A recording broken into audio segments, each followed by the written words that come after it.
qué es un reto manejar un enfermo renal crónico no diabético? ¿Será que es un reto o será que son muchos retos? Y me empecé a hacer preguntas, y la primera pregunta que dije, ¿será que es una enfermedad prevalente? ¿Será que la enfermedad renal crónica es una enfermedad prevalente?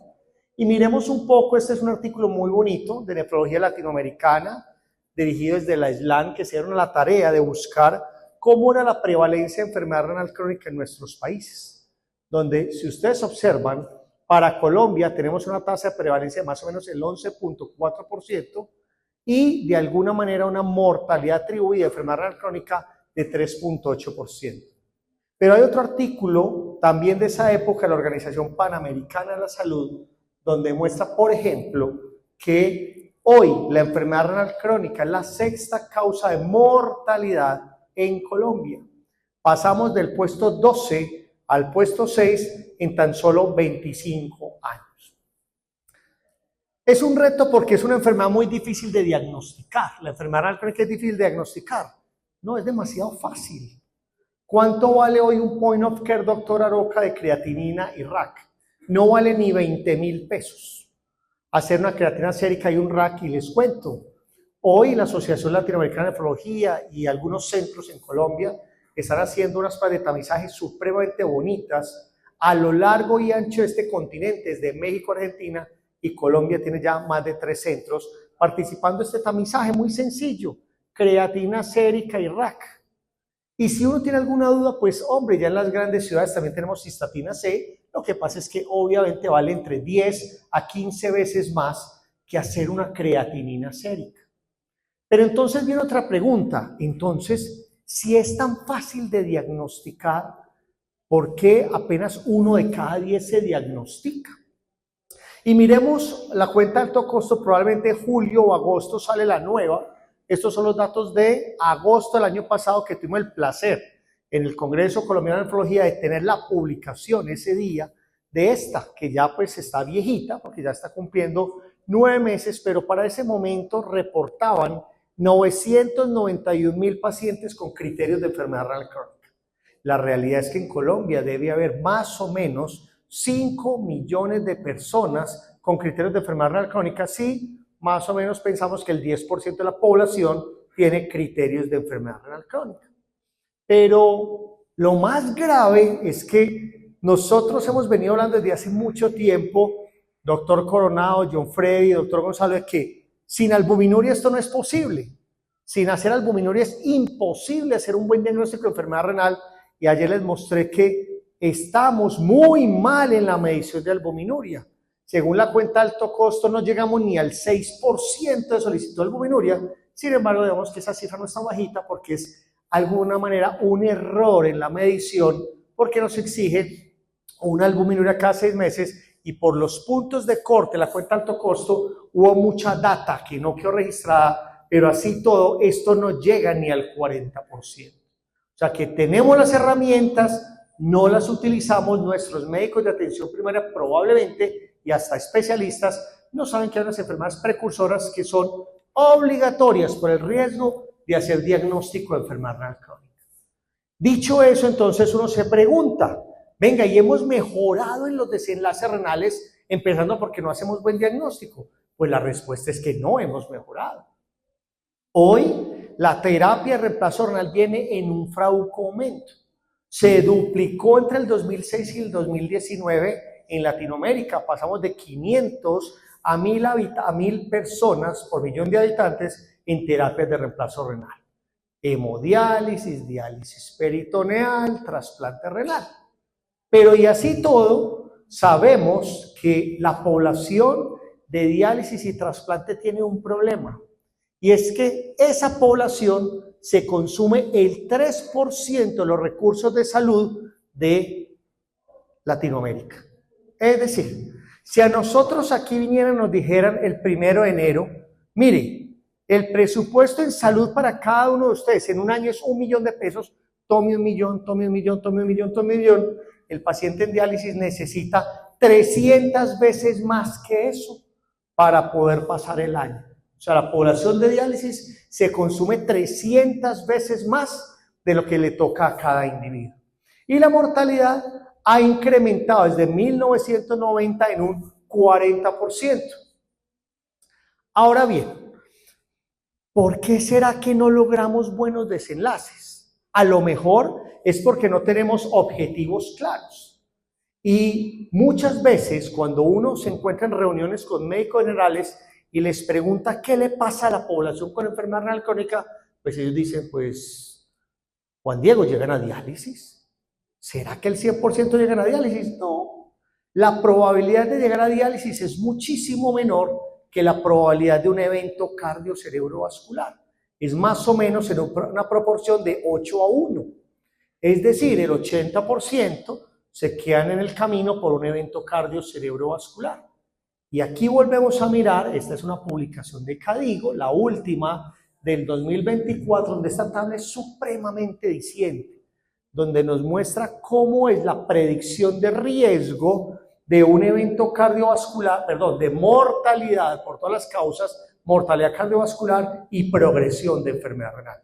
Ese mapa de calor es lo que representa de alguna manera predicción de riesgo. ¿El riesgo de qué? De progresión y de mortalidad cardiovascular, donde no hay duda que la albuminuria juega un papel supremamente importante.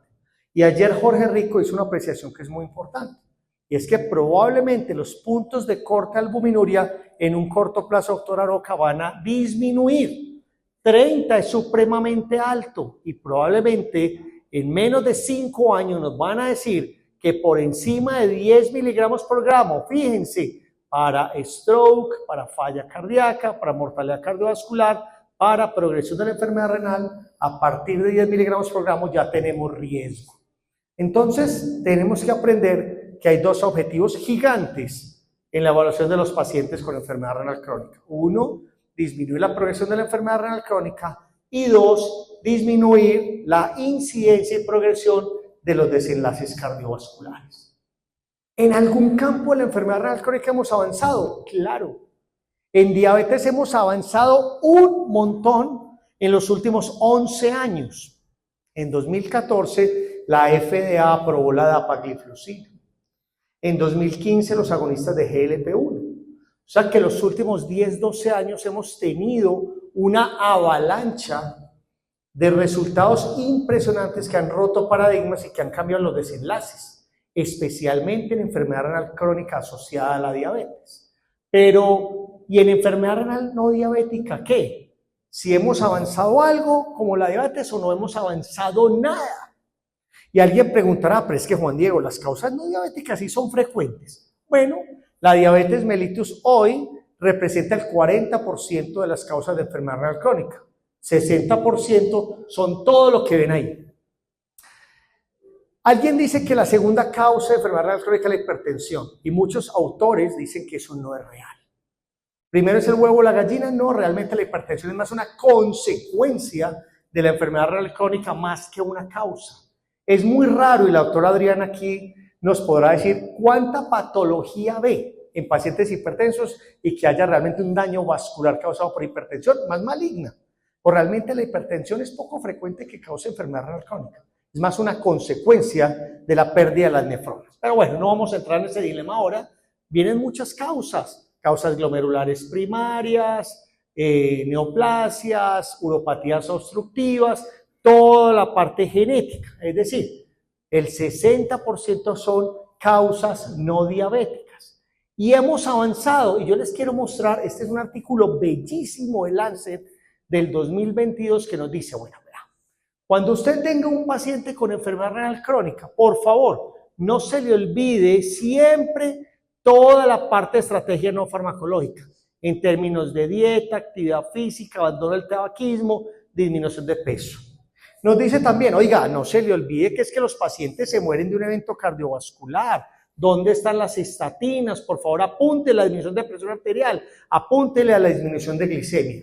Acuérdense de los 8 esenciales del estadio 0 del síndrome cardiorrenometabólico. Los 8 esenciales. Eso no se nos puede olvidar. Y les cuento algo. Yo a mi familia le imprimí los 8 esenciales en una tablita. A mis tías, a mis tíos, y se los regalé. Le dije, esas 8 cositas hay que cumplirlas. Es muy importante, y ese es el estadio 0 del síndrome cardiorrenometabólico. Pero resulta y sucede que ya nos dicen, vea, los bloqueadores del RAS y los inhibidores de SGLT2 son primera línea de manejo de enfermedad renal crónica. Y yo no estoy hablando aquí de diabetes, de enfermedad renal crónica en general. Pero va uno y mira como estrategia farmacológica los inhibidores de SGLT2 y dice, son medicamentos que disminuyen y previenen los eventos cardiovasculares independientes si la causa de enfermedad renal crónica es diferente a la diabetes. Entonces uno se pregunta, oiga, venga, ¿y ellos de dónde sacaron eso? ¿Es que acaso los inhibidores de SGLT2 sirven en nefropatías no diabéticas? Y aquí hay que decir que por los resultados tan interesantes que mostraron los estudios pivotales iniciales, ¿cuáles? Canvas, EMPA-REG, DECLARE, que tenía pacientes diabéticos y exclusivamente empezaron a ver que mostraron los resultados renales maravillosos. Y cuando fueron a mirar cómo modificaban esos enlaces, dijeron, oiga, venga, ¿será que en pacientes no renales funcionan? Porque si usted va y mira la fisiopatología de la enfermedad renal, digamos que hay una noxa inicial, que lo que hace es disminución de la población de nefronas, pero de ahí para abajo la fisiopatología, doctora, lo que es muy similar, hiperfiltración glomerular, hipertensión glomerular. Entonces dijeron, ¿será acaso que estos inhibidores de SGLT2 funcionan? Entonces empezaron a aparecer estudios muy interesantes con reclutamiento de pacientes no diabéticos. Los primeros fueron los estudios en falla cardíaca y luego los estudios cereza del pastel, que fue el DAPA-CKD, que reclutó pacientes diabéticos y no diabéticos, y el EMPA-KIDNEY, que también reclutó pacientes diabéticos y no diabéticos, pero con algo adicional, que era pacientes normoalbuminúricos. Y oh sorpresa, se encontró que en los pacientes no diabéticos una disminución de la progresión de la enfermedad renal de un 31%.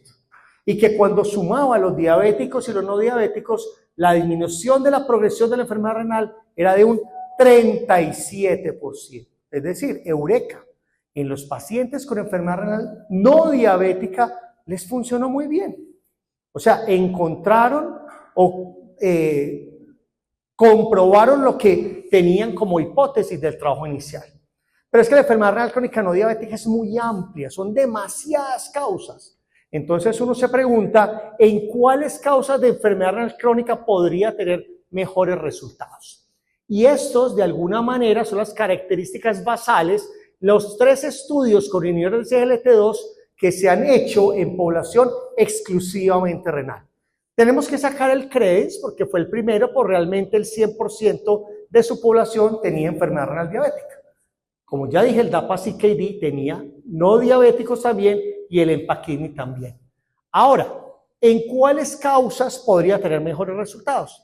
Y la verdad es que lo que mejor les fue en las enfermedades glomerulares, especialmente en 2 de ellas. Miren, una disminución del 40% de los desenlaces renales y cardiovasculares. Y hubo 2 patologías en especial que les fue fantástico, que fue la nefropatía por IgA y la esclerosis focal y segmentaria. De esas 2 les fue fantástico. En donde de alguna manera no les fue tan bien, en la parte de enfermedad renal hipertensiva o nefropatías isquémicas. Es decir, en patologías no proteinúricas el resultado no fue tan bueno. Y hubo una tercera patología que les fue muy bien, que se llama urolitiasis, donde parece ser que el uso de inhibidores de SGLT2 disminuye la incidencia de formación de cálculos. Otro hallazgo supremamente importante de esto. Pero a raíz de esos resultados, ¿están los inhibidores de SGLT2 en guías de manejo en enfermedad renal crónica? La respuesta es miren la guía KDIGO de 2024. La última, donde los inhibidores de SGLT2 están al mismo nivel de los bloqueadores del RAS. No es que escojamos el uno o el otro, no. Tienen que hacer equipo para mejorar los desenlaces. Y no se les olvide una cosa a los bloqueadores del RAS. No se queden contentos con usar dosis intermedias. La literatura es contundente. Los bloqueadores del RAS se usan a la máxima dosis posible, porque eso es lo que se ha hecho en los estudios pivotales en falla cardíaca y en enfermedad renal crónica diabética y no diabética. Entonces no nos quedemos en la mitad. ¡Ay, qué lindo los sartán! No, Losartán ya vino, ya hizo lo que tenía que hacer, eso dura 12 horas. Ni Dios le pague, no uses más eso. Para eso hay bloqueadores del RAS que duran vida media larga, disminuyen la variabilidad, impactan en la hipertensión nocturna y hay muchos, iversartán, telmisartán, olmesartán. Pero medicamentos de vida media corta que hay que dar 2 y 3 veces al día, por favor, tomar pastillas es muy aburrido. Y de alguna manera, por ejemplo, los invito a leer este artículo tan bonito que es el Consenso Latinoamericano de Uso de Inhibidores de SGLT2. Y les doy una perlita. Nosotros, en la Asociación Colombiana de Nefrología, nos unimos 4 comités y acabamos de construir el Consenso Colombiano para utilización de inhibidores de SGLT2 en el continuum cardiorrenometabólico. Ya nuestra revista de nefrología de la Asociación Colombiana, cuyo principal editor es el doctor Aroca, ya la vamos a publicar, profe, este mes. Este mes sale publicado y los invitamos a que la lean. ¿Qué dice en enfermedad renal no diabética? Si usted tiene un paciente con enfermedad renal crónica más insuficiencia cardíaca, usar inhibidores de SGLT2 es una recomendación 1A. Si usted tiene un paciente con más de 20 mililitros minuto y más de 200 miligramos por gramo, es una recomendación 1A. Pero si usted tiene un paciente con tasa de filtración más de 20 y un RAC menor de 200, ya no es una indicación 1A, es una indicación 2B. Y de alguna manera también nos hace unas apreciaciones muy interesantes desde el punto de vista clínico del paciente. Nos dice, pilas, ojalá el paciente esté euvolémico o de pronto hipervolémico, pero si está hipovolémico, mucho cuidado porque estos medicamentos son natriuréticos. Fundamental esta advertencia que hace, pilas, continúe la dosis máxima tolerada del bloqueador del RAS y considere reducir la dosis de diurético si tiene furosemía, que yo no sé por qué uno utiliza furosemía en hipertensión, si eso no es un antihipertensivo.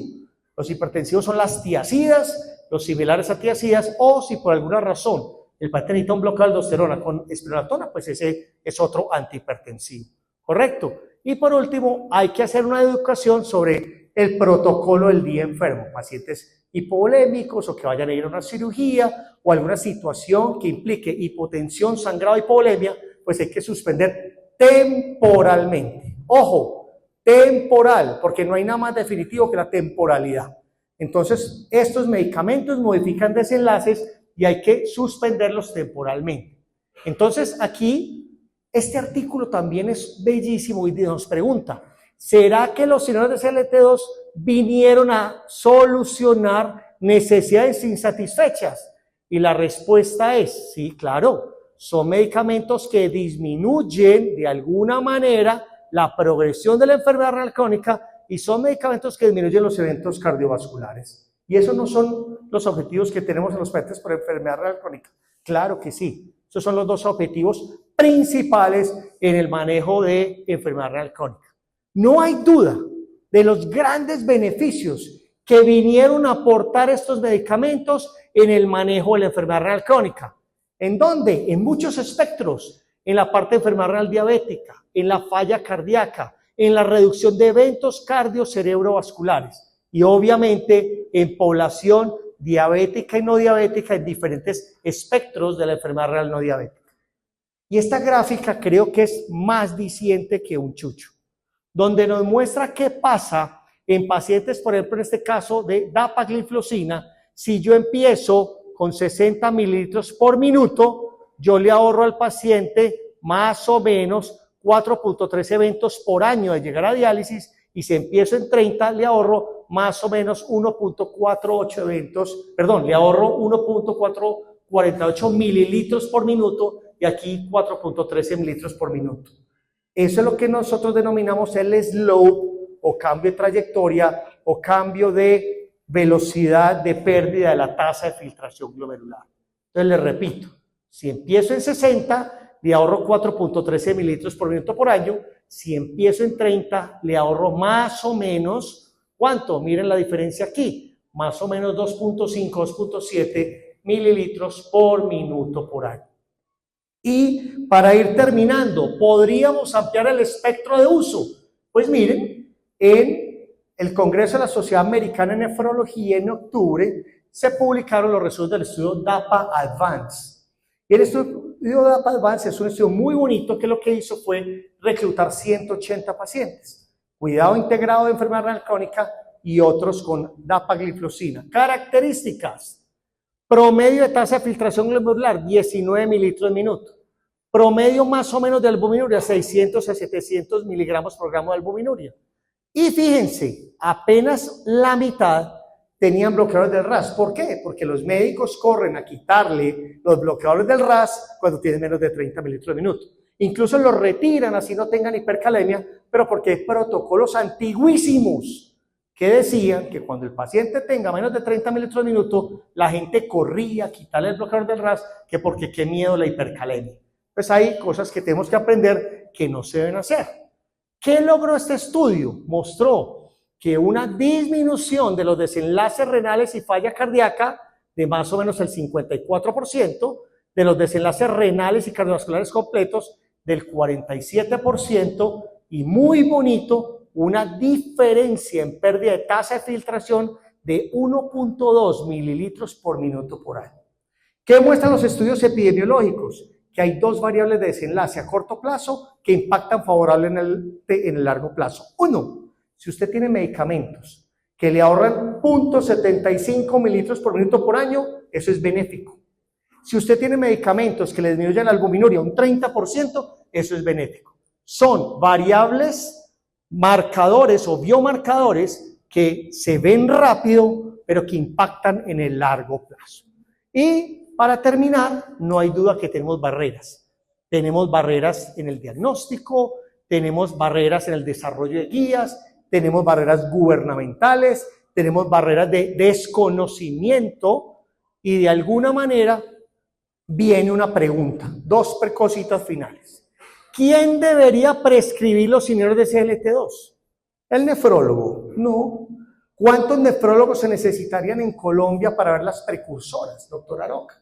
Somos más o menos 600 nefrólogos en Colombia. Se necesitarían más de 10.000 nefrólogos para ver la totalidad de la población hasta con estadios tempranos. La responsabilidad es de la primera persona en el equipo multidisciplinario para identificar pacientes que se beneficien de estos tratamientos. Colombia, ¿tenemos autorizado por el INVIMA el uso de inhibidores de CLT2 en enfermedad renal crónica no diabética? La respuesta es no. ¿Se está trabajando en eso? Sí. ¿Cuántos países de Sudamérica no lo permiten? 1. Estamos parados en él, en Colombia. El resto de los países sí lo tienen aprobado, incluso Venezuela. Entonces, estamos haciendo la tarea de la asociación porque hay que aprobarlo, porque es urgente. Solo lo podemos usar en enfermedad renal crónica con falla cardíaca. Pero logramos un hito interesantísimo. Y digo logramos pues porque esto es la asociación, porque realmente fue un trabajo muy bonito que empezó por el doctor Barros, por Javier Arango, por Carlos Mejía, y fue que en el último consenso de variables de la cuenta alto costo se metieron 3 indicadores fenomenales. Porcentaje de uso de bloqueadores del RAS en pacientes con indicación. Porcentaje de uso de estatinas en pacientes con indicación en enfermedad renal crónica. Y porcentaje de uso de inhibidores de CLT2 en pacientes con enfermedad renal crónica. 3 variables que lo que nos muestran es una buena práctica clínica. Muchas gracias a todos.